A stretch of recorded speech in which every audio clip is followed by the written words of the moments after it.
Janasena, BJP, TDP పార్టీలు ఈ ఎలక్షన్స్లో గ్రాండ్ ఎలియన్స్ ఫామ్ చేసి ముందుకు దూసుకు వెళుతున్న విషయం అందరికీ తెలిసిందే. అయితే పొత్తులో భాగంగా టీడీపీకి ఏకంగా 144 ఎమ్మెల్యే టిక్కెట్లు దక్కితే జనసేనకు కేవలం 21 టిక్కెట్లు మాత్రమే దక్కాయి. అయితే బీజేపీ పెద్దలతో జనసేనాని పవన్ కళ్యాణ్ గారికి ఉన్న అత్యంత సన్నిహిత సంబంధాలను దృష్టిలో పెట్టుకుంటే బీజేపీకి దక్కిన 10 ఎమ్మెల్యే టిక్కెట్లను కూడా జనసేన ఖాతాలో వేసుకోవచ్చు.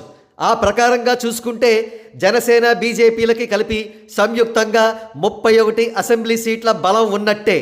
ఈ మాత్రం ఎమ్మెల్యే టిక్కెట్లు చాలు పవన్ కళ్యాణ్ గారు ఏకనాథ్ షిండేలాగా కానీ, కుమారస్వామి గారిలాగా కానీ సీఎం అవ్వడానికి అని నిరూపించే లేటెస్ట్ సర్వే ఒకటి బయటకు వచ్చింది. ఈ పోల్ను కండక్ట్ చేసింది 99 టీవీ వారు.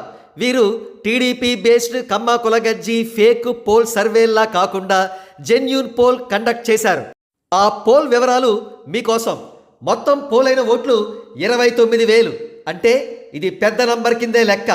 ఈ పోల్లో హైయెస్ట్ పర్సెంటేజ్ సాధించింది పవన్ కళ్యాణ్ గారు. అంటే మొత్తం 39% ప్రజలు పవన్ కళ్యాణ్ గారు సీఎంగా ఉండాలని కోరుకుంటున్నారన్నమాట. Second place goes to Chandrababu Naidu garu. ఆయనకు 33% ఓట్లు పడ్డాయి.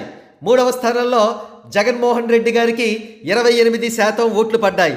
ఈ పోల్ ఆధారంగా మనకు ఒక్క విషయం స్పష్టంగా అర్థం అవుతోంది. అదేమిటంటే జనసేనకు పొత్తులో భాగంగా తక్కువ సీట్లు దక్కి ఉండవచ్చు, కానీ ఆంధ్ర రాష్ట్ర ప్రజలు ముక్తకంఠంతో పవన్ కళ్యాణ్ గారినే సీఎంగా ఉండాలని కోరుకుంటున్నారు.